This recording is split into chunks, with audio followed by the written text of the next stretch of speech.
ತುಮಕೂರು ಜಿಲ್ಲೆಯಿಂದ ವಿದ್ಯಾಭ್ಯಾಸಕ್ಕೆಂದು ಉಕ್ರೇನ್ಗೆ ತೆರಳಿರುವ ವಿದ್ಯಾರ್ಥಿಗಳು ರಷ್ಯಾ ಹಾಗೂ ಉಕ್ರೇನ್ ನಡುವಿನ ಯುದ್ಧದ ಹಿನ್ನೆಲೆಯಲ್ಲಿ ಸಿಲುಕಿಕೊಂಡಿದ್ದು ಅಂತಹ ವಿದ್ಯಾರ್ಥಿಗಳನ್ನು ತುಮಕೂರು ಜಿಲ್ಲೆಗೆ ಕರೆತರಲು ತುಮಕೂರು ಜಿಲ್ಲಾಡಳಿತ ಕೇಂದ್ರ ಹಾಗೂ ರಾಜ್ಯ ಸರ್ಕಾರದ ಜೊತೆ ನಿರಂತರ ಪ್ರಯತ್ನ ಮುಂದುವರೆದಿದೆ ಎಂದು ತುಮಕೂರು ಜಿಲ್ಲಾಧಿಕಾರಿ ವೈಎಸ್ ಪಾಟೀಲ್ ತಿಳಿಸಿದ್ದಾರೆ.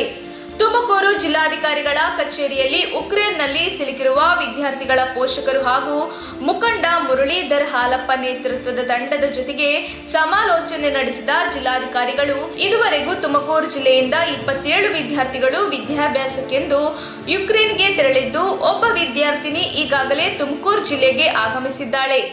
ಇಂದು 2 ವಿದ್ಯಾರ್ಥಿಗಳು ಜಿಲ್ಲೆಗೆ ಆಗಮಿಸಲಿದ್ದಾರೆ. ಉಳಿದ 24 ವಿದ್ಯಾರ್ಥಿಗಳನ್ನು ಸುರಕ್ಷಿತವಾಗಿ ಕರೆತರಲು ತುಮಕೂರು ಜಿಲ್ಲಾಡಳಿತ ಸಂಬಂಧಪಟ್ಟ ಇಲಾಖೆಗಳ ಜೊತೆಗೆ ನಿರಂತರ ಸಂಪರ್ಕದಲ್ಲಿ ಇರುವ ಬಗ್ಗೆ ಮಾಹಿತಿಯನ್ನು ನೀಡಿದರು. ಸರ್ಕಾರದ ನಿರ್ದೇಶನದಂತೆ ಎಲ್ಲಾ ಕುಟುಂಬಗಳ ಜೊತೆ ತುಮಕೂರು ಜಿಲ್ಲಾಡಳಿತ ನಿರಂತರ ಸಂಪರ್ಕದಲ್ಲಿದ್ದು ಈಗಾಗಲೇ ಇದಕ್ಕೆ ಸಂಬಂಧಿಸಿದಂತೆ ಉಪವಿಭಾಗಾಧಿಕಾರಿ ಅಜಯ್ ನೇತೃತ್ವದ ತಂಡ ರಚಿಸಿದ್ದು ವಿದ್ಯಾರ್ಥಿಗಳು ಹಾಗೂ ಪೋಷಕರ ಜೊತೆ ನಿರಂತರ ಸಂಪರ್ಕದಲ್ಲಿ ಇರುವುದಾಗಿ ಮಾಹಿತಿ ನೀಡಿದರು.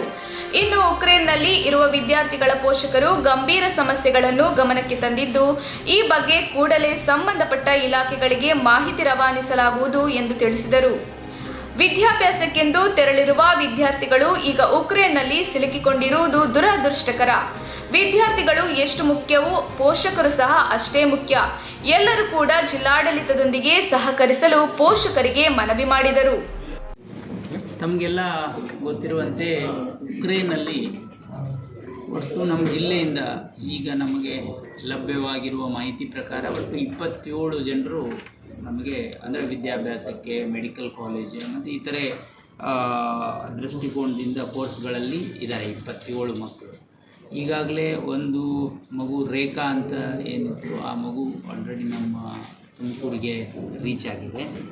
ಈಗ ವೇಣು ಮತ್ತು ಪ್ರಜ್ವಲ್ ಅನ್ನೋ ಇನ್ನು 2 ಮಕ್ಕಳನ್ನು ಸಹಿತ ಡೆಲ್ಲಿಗೆ ರೀಚ್ ಆಗಿ ಡೆಲ್ಲಿಯಿಂದ ಈ ಕಡೆ ಬರುವಂಥ ಪ್ರಯಾಣ ಮಾಡ್ತಾ ಇದ್ದಾರೆ ಅಂತ ಹೇಳಿ ನಮಗೆ ಮಾಹಿತಿ ಬಂದಿದೆ. ಒಟ್ಟು ಈಗ ಇನ್ನೂ 24 ಮಕ್ಕಳು ವಿವಿಧ ಸ್ಟೇಜಲ್ಲಿದ್ದಾರೆ. ಅಂದರೆ ಕೆಲವರು ಬಾರ್ಡರ್ ಕ್ರಾಸ್ ಮಾಡಿದ್ದಾರೆ, ಕೆಲವರು ಬಾರ್ಡರ್ ನನ್ನ ತಂದೆ ತಾಯಿ ಇರ್ಬೋದು, ಅಣ್ಣ ತಂಗಿ ಇರ್ಬೋದು, ಯಾರೇ ಇರ್ಬೋದು.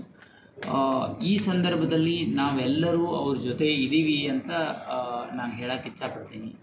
ಯಾಕಂದರೆ ಅವರೆಲ್ಲರೂ ಕಷ್ಟದಲ್ಲಿದ್ದಾರೆ. ಅವ್ರು ಯಾರಿದ್ದಾರೋ ಅವರು ನಮ್ಮ ಮಗನಂತಿರ್ಬೋದು ಅಥವಾ ನನ್ನ ತಮ್ಮನೋ ತಂಗಿನೋ ಅಥವಾ ಮಗಳು ಅಂತೆ ನಾವು ತಿಳಿಯೋದು ಭಾವಿಸುವಂಥದ್ದು. ಯಾಕಂದರೆ ಆ ಭಾವನೆ ನಮ್ಮಲ್ಲಿ ಇರೋದರಿಂದ ನಾವು ಸರಿಯಾದ ರೀತಿಯಲ್ಲಿ ಸ್ಪಂದಿಸೋದು, ಅವರಿಗೆ ಏನು ಸಾಧ್ಯನೋ ನಮ್ಮಿಂದ ಜಿಲ್ಲಾಡಳಿತದಿಂದ ಮ್ಯಾಕ್ಸಿಮಮ್ ನಾವು ಏನು ಮಾಡ್ಬೋದು ಅಂದರೆ ಸಂವಹನ, ಕಮ್ಯುನಿಕೇಷನ್, ಪ್ರಾಪರ್ ಕಮ್ಯುನಿಕೇಷನ್ ಮಾಡುವಂಥದ್ದಕ್ಕೆ ನಾವು ಆಲ್ರೆಡಿ ನಮ್ಮ ಏನು ಡಿಸಾಸ್ಟರ್ ಮ್ಯಾನೇಜ್ಮೆಂಟಲ್ಲಿ ಲತಾ ಅಂತ ಹೇಳಿ ಇದ್ದಾರೆ, ಅವರು ಮಾಡ್ತಾಯಿದ್ದಾರೆ, ಕೋಆರ್ಡಿನೇಷನ್ ಮಾಡ್ತಾಯಿದ್ದಾರೆ. ಸೀನಿಯರ್ ಆಫೀಸರ್ ಆಗಿ ಉಪವಿಭಾಗಾಧಿಕಾರಿ ಅಜಯ್ ಅವರಿಗೇನು ಸಹಿತ ನಾವು ನೇಮಕ ಮಾಡಿದ್ದೀವಿ. ಈಗ ನಾವು ಸಂಪೂರ್ಣವಾಗಿ 24/7 ಅವರ ಎಷ್ಟೆಷ್ಟು ನಮಗೆ ಸರ್ಕಾರದಿಂದ ಅಥವಾ ಸೆಂಟ್ರಲ್ ಗೌರ್ಮೆಂಟಿಂದ ಕಮ್ಯುನಿಕೇಷನ್ ಬರ್ತದೋ ಆ ಕಮ್ಯುನಿಕೇಷನನ್ನು ಅವರಿಗೆ ತಿಳಿಸುವಂಥದ್ದು. ಆಮೇಲೆ ಆ ಮಕ್ಕಳು ಸಹಿತ ಭಾಳಷ್ಟು ಜನ ವಾಟ್ಸಪ್ಪಲ್ಲಿ ಅವರು ಸಹಿತ ನಮ್ಮ ಆಫೀಸ್ ಜೊತೆ ಸಂಪರ್ಕದಲ್ಲಿದ್ದಾರೆ. ಆ ಸಂಪರ್ಕದಲ್ಲಿರೋರು ಅಂಥದ್ದನ್ನು ನಾವು ಈ ಸಂಪರ್ಕ ಅವರು ಯಾವ ಸ್ಟೇಜಲ್ಲಿದ್ದಾರೆ ಅನ್ನೋದು, ಅಂದರೆ ಶಿಫ್ಟಿಂಗ್ ಮಾಡ್ಬೋದಾ, ಏನಾದರೂ ಪಾಸಿಬಿಲಿಟಿ ಇದೆನಾ, ಈಸಿಯಾಗಿ ಬರ್ಬೋದಾ ಅನ್ನೋದನ್ನು ನಾವು ಸರ್ಕಾರಕ್ಕೆ ತಿಳಿಸುವಂಥದ್ದು ಮಾಡ್ತೀವಿ. ಆಮೇಲೆ ಅವ್ರ ಸ್ಟೇಟಸ್ ಬಗ್ಗೆ ನಮಗೆ ಮಾಹಿತಿ ಬಂದರೆ ನಾವೇ ಎಲ್ಲೆಲ್ಲೋ ಅಡುಕು ತಾಣಗಳಲ್ಲಿ ಇದ್ದಾವೆ. ಆಮೇಲೆ ತಾಯಂದ್ರಿಗೆ ನೀವು ನೇರವಾಗಿ ನೀವು ಮಾತಾಡಿ, ಯಾರೋ ಒಬ್ಬ SPC FDC ನೀವು ಮಾತಾಡಬೇಡಿ. ಯಾರೋ ಒಬ್ಬ ರೆಸ್ಪಾನ್ಸಿಬಲ್ ಆಫೀಸರ್ ಹತ್ರ ತಾಯಂದ್ರು ಮಾತಾಡಿಸಿ ಒಂದು ಧೈರ್ಯ ನೀಡಿ ಅವರಿಗೆ, ನಾವು ಸರ್ಕಾರ ಇದ್ದೀವಿ, ನಾವು ಅಧಿಕಾರಿಗಳು ನೋಡ್ಕೋತೀವಿ ಹೇಳಿದರೆ ಎಲ್ಲ ಮುಗಿದು ಹಾವೇರಿ ಥರ ಆಗಬಾರ್ದು. ನಾವು ಒಂದು ಆ ಥರದ ಆಗಬಾರ್ದು, ಸಿಗಲ್ಲ ಶಾಪ ಆಗ್ತದೆ.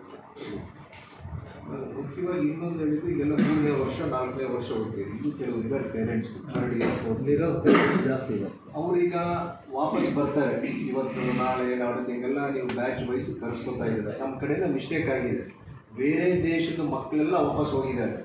ಅಲ್ಲಿ ಉಳ್ಕೊಂಡಿರೋರು ನಮ್ಮ ಇಂಡಿಯನ್ಸು, ಆಮೇಲೆ ಇನ್ನೊಂದು 2 ಕಂಟ್ರಿನವರು, ಚೈನಾ ಫಿಲಿಪೈನ್ಸ್, ಈ 3 ಕಂಟ್ರಿದವ್ರು ಮಾತ್ರ ಅಲ್ಲಿ ಉಳ್ಕೊಂಡು ಯಾಕೆ ತಪ್ಪಾಯ್ತು ನಮ್ಮ ಕಡೆಯಿಂದ? ನಾವೇನಾದರೂ ಅವರಿಗೆ ಇನ್ ಅಡ್ವಾನ್ಸ್ ಅವ್ರಿಗೆ ಏನಾದರೂ ಇನ್ಫಾರ್ಮೇಷನ್ ಕೊಟ್ಟು ನಾವು ಅವಾಗಲೇ ಕಾರ್ಯಾಚರಣೆ ಮಾಡಿದರೆ ಮಕ್ಕಳೆಲ್ಲ ಸೇಫ್ ಆಗಿರ್ತೀವಿ. ಅದು ಮುಗಿದು ಹೋಗಿದ್ದ ವಿಷಯ ಅದು. ಈಗ ಹುಡುಗರು ಬರ್ತಾರೆ, 1 ವರ್ಷ 2 ವರ್ಷ ಕಾಲೇಜು ಇಲ್ಲ, ಇಲ್ಲಿ ಏನಾದರೂ ಆಲ್ಟರ್ನೇಟ್ ವ್ಯವಸ್ಥೆ ಏನಾದರೂ ಮಾಡಿಕೊಡಿ. ಈಗ ಮಂತ್ರಿಗಳು ಹೇಳಿದ್ದಾರೆ ಅದ್ರ ಬಗ್ಗೆ, ಅವ್ರಿಗೆ ಹೈಯರ್ ಎಜುಕೇಷನ್ ಏನಾದರೂ ಒಂದು ನಮ್ಮ ಕೌನ್ಸಿಲಲ್ಲಿ ಡಿಸ್ಕಷನ್ ಮಾಡಿ ಏನಾದರೂ ಒಂದು ವ್ಯವಸ್ಥೆ ಮಾಡ್ತೀವಿ ಅಂತೇಳಿ. ಅದಕ್ಕೆ CS ಅದನ್ನೇ ಹೇಳಿದ್ವಿ, ಸರ್ ನಿಮ್ಮ ಕಡೆಯಿಂದ ಅಡ್ಮಿನಿಸ್ಟ್ರೇಷನ್ ಕಡೆಯಿಂದ ಸ್ವಲ್ಪ ಏನಾದರೂ ಮೂವ್ ಆಗುತ್ತೆ. ಪೇರೆಂಟ್ಸ್ಗಳು ಅಲ್ಲಿ ಕಳಿಸಿರೋದು ಇವ್ರ ಹತ್ರ ಹಣ ಇಲ್ಲ ಅಂತೇಳಿ, ಇವ್ರ ಹತ್ರ ಆರ್ಥಿಕ ವ್ಯವಸ್ಥೆ ಸರಿ ಇಲ್ಲ ಅಂತ ಅಲ್ಲಿ ಕಳಿಸಿದ್ದಾರೆ. ರಿಸ್ಕ್ ತೊಗೊಂಡು ತುಂಬ ಜನ ಹೆಣ್ಮಕ್ಳು ಒಳ್ಳೇದಾಗುತ್ತೆ. ಇದು ಗೌರ್ಮೆಂಟ್ ಮೆಡಿಕಲ್ ಕಾಲೇಜ್ಗಳಿದೆ, ಪ್ರೈವೇಟ್ ಬೇಡ, ಗೌರ್ಮೆಂಟ್ ಮೆಡಿಕಲ್ ಕಾಲೇಜ್ ಫೀಸ್ ಕಡಿಮೆ, 1,00,000 ರೂಪಾಯಿ ಅದಕ್ಕೆ ಹೇಗೋ ಮ್ಯಾನೇಜ್ ಮಾಡ್ತಾರೆ. ಬ್ಯಾಂಕ್ಗಳನ್ನು ತೊಗೊಂಡಿದ್ದಾರೆ. ಆಲ್ಟರ್ನೇಟ್ ಏನಾದರೂ ಎಜುಕೇಷನ್ ಏನಾದರೂ ಮಾಡಿಕೊಡಿ. ಅದಕ್ಕೆ ಈಕ್ವಲೆಂಟ್ INC ಮುಖಾಂತರ ಕ್ಲಿಯರೆನ್ಸ್ ತೊಗೊಂಡು ಎಕ್ಸಾಮಿನೇಷನ್ನು ಎಂಟ್ರೆನ್ಸ್ ಎಲ್ಲ ತೊಗೊಂಡು ಎಲಿಜಿಬಿಲಿಟಿ ಕ್ರೈಟೀರಿಯಾ ತೊಗೊಂಡು ದಾಳಿ ನಡೀತಾ ಇದೆ ಅಂಥ ಪ್ಲೇಸ್ಗಳಲ್ಲೂ ಇದ್ದಾರೆ. ಈಗಾಗಲೇ ಜಿಲ್ಲಾಡಳಿತದಿಂದ ಸರ್ಕಾರದ ನಿರ್ದೇಶನದ ಪ್ರಕಾರ ನಾವು ಪ್ರತಿ ಫ್ಯಾಮಿಲಿಗೇನು ರೀಚ್ ಆಗೋದಕ್ಕೆ ನಾವು ಪ್ರಾಮಾಣಿಕವಾದ ಪ್ರಯತ್ನವನ್ನು ಮಾಡ್ತಾಯಿದ್ದೀವಿ. ಆಮೇಲೆ ಈಗೆಲ್ಲರೂ ನಮ್ಮ ಮುರಳೀಧರ ಹಾಲಪ್ಪ ಸೇರಿದಂತೆ ವಿವಿಧ ಲೀಡರ್ಸ್ ಎಲ್ಲ, ಪೋಷಕರು ಎಲ್ಲರೂ ಇವತ್ತು ಬಂದು ಮತ್ತೆ ನಮಗೆ ಮನವಿ ಕೊಟ್ಟರು.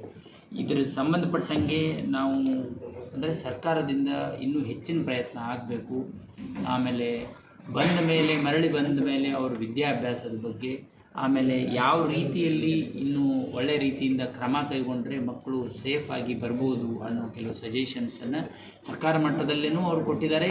ನನಗೂ ಜಿಲ್ಲಾಡಳಿತವಾಗಿ ಜಿಲ್ಲಾಧಿಕಾರಿಗೂ ಅವರೆಲ್ಲ ತಿಳಿಸಿದ್ದಾರೆ. ಅದರಲ್ಲಿ 2 ಪಾರ್ಟಾಗಿ ಹೇಳಬೇಕಂದ್ರೆ, ಜಿಲ್ಲಾಧಿಕಾರಿಯಾಗಿ ಅವರು ಏನು ಸಜೆಷನ್ ಕೊಟ್ಟಿದ್ದಾರೆ ಅದನ್ನು ಸರ್ಕಾರಕ್ಕೆ ಕಮ್ಯುನಿಕೇಟ್ ಮಾಡುವಂಥದ್ದನ್ನು ನಾನು ಈ ಕೂಡಲೇ ಮಾಡ್ತೀನಿ. ಅದನ್ನು ಹೊರತುಪಡಿಸಿ ಪೇರೆಂಟ್ಸ್ ಭಾಳಷ್ಟು ಜನ